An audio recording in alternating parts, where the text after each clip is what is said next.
Hi everyone, আসসালামু আলাইকুম। কেমন আছেন সবাই? আশা করি সবাই ভালো আছেন। আল্লাহর রহমতে ও আপনাদের দোয়ায় আমিও ভালো আছি। তো আজকে প্রায় 2-2.5 মাস ধরে কোনো ব্লগ ভিডিও দেওয়া হয়নি। এর মধ্যে আমার জীবনে অনেক সমস্যা হয়ে গেছে। তো অনেক সমস্যার কারণে ব্লগ ভিডিও আমি কোনো ভিডিওই করতে পারি নাই। এটাই হলো কথা। শর্টস তাও মাঝে মধ্যে দিয়েছি 2-3 দিন পর বা 4-5 দিন পর, কোনো সময় দেখা যায় 1 সপ্তাহ পর একটা দেওয়া হয়েছে এমন। মোট কথা রমজানের পর থেকেই আমার অনেকগুলি সমস্যা একসাথে সামনে এসে দাঁড়াইছে। ওই কারণে আমি কোনো ভিডিও করতে পারি নাই আর আপলোডও দিতে পারিনি।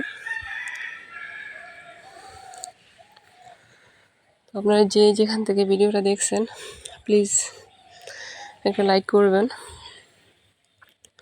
আমি জানি অনেক দিন পর ভিডিও দিলে হয়তোবা শহরে একটা থাকে। তো আমি ছিলাম আমার বাবার বাসায় মধ্যে 2-3 বছর, শ্বশুর বাড়িতে ছিলাম না। আমার হাজব্যান্ড বাইরে ছিল। তো ওর সাথে আমার একটা সমস্যা হয়েছিল মধ্যে দিয়ে অনেক। তো এখানে আসার কথা ছিল না।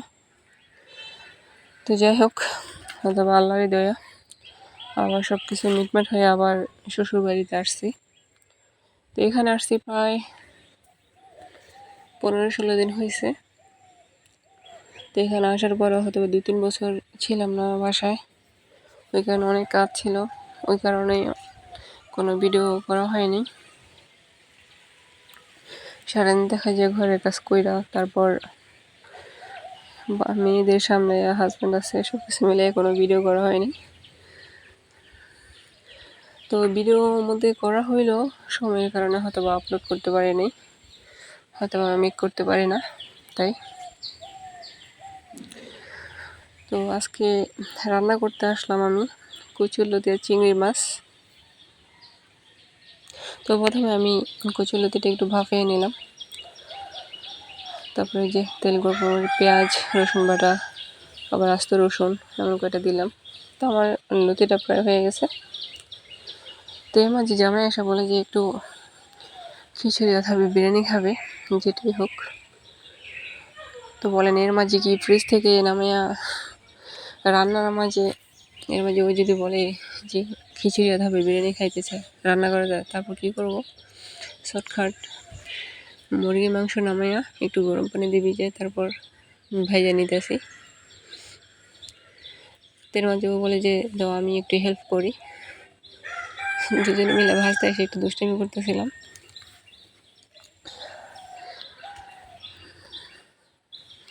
তো দেখা যাক রান্নাটা কেমন হয়। তো এই তো ব্রয়লার মুরগিটা আমি একটু স্বাদেই ভাজা করলাম। তাই এর মাঝে একটু আলু দেওয়ার চেষ্টা করতেছি, দেখি কেমন হয়।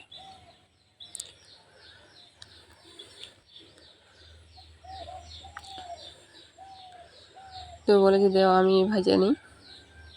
তো আমি পাশ থেকে ভিডিও করতেছিলাম, ওই মাংসটাও ভাজা করলো, আলুটাও ভাজা করলো। তারপরে তো তেল গরম করে আগে মাংসটা একটু রান্না করে নেব।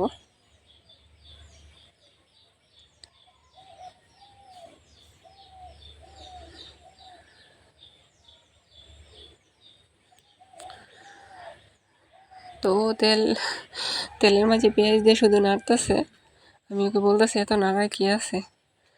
ও বলে যে না নাড়লে এগুলা নিচে পোড়া লাগে যাইব। তো আমি এখানে রসুন বাটা আদা বাটা কিছু পরিমাণ দিয়ে দিলাম, তার মাঝে এলাচি দারচিনি এগুলো একটু দিয়ে দিলাম। তো এর মাঝে কিছু কাজু বাদাম বাটা দিলাম।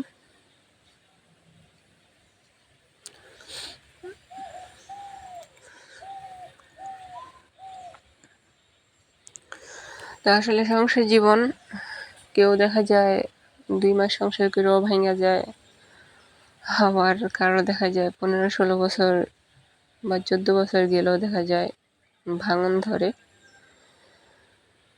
তো যাই হোক, সবটাই হয়তো আল্লাহর হাতে। আল্লাহ যা ভালো মনে করে হয়তো বা তাই করে, আমাদের হাতে কিছুই নেই।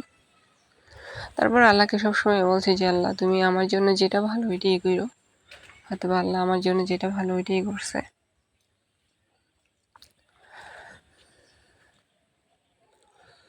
কিন্তু আমি মাংসটা প্রায় একটু রান্না হয়ে গেছে। তার মাঝে টক দই ছিল না বাসায়, তো আমি একটু গুঁড়া দুধ গরম করে এর মাঝে একটু লেবু দিয়ে টক দই বানিয়ে নিলাম। তো জানি না দুজনে মিলে আজকে কী রান্না করতেছি, কেমন হয় সেটা খাওয়ার পর বোঝা যাবে।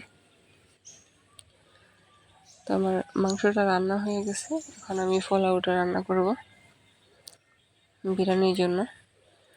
তো তেলটা গরম করে আমি এখন পেঁয়াজ কুচি দিয়ে দিলাম।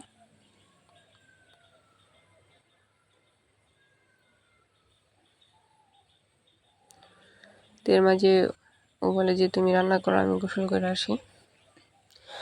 আবার গোসল করে আসলে ঠিক আছে 1 মিনিটও সহ্য হয় না, এমনিতেই খিদে লেগে যায়। ও বলে যে আমি আগে থাকতে পারি, কিন্তু গোসল করে আসলে আমার অটোমেটিকলি খিদে লেগে যায়, তখন খাওয়াটা আমার মাছটা দেওয়াই লাগে, এমন আর কি।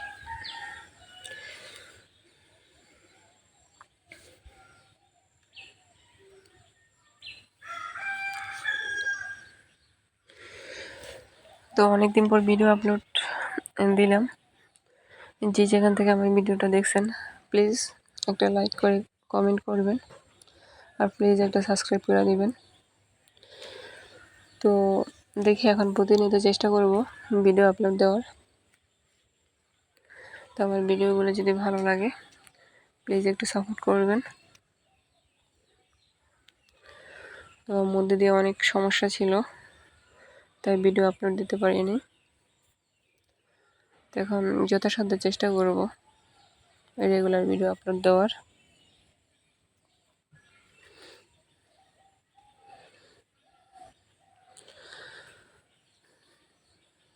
তো এর মাঝে আমার জামাই এসে বলতেছে এখনো তোমার রান্না হয়নি।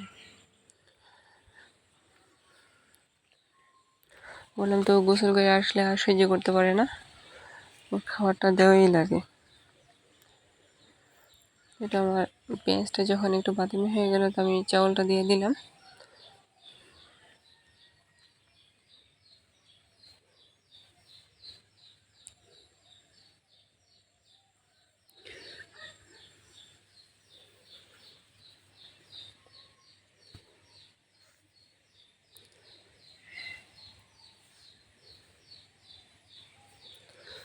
কিছুক্ষণ চালগুলো একটু ভেজে তারপর গরম পানি দিয়ে দিলাম।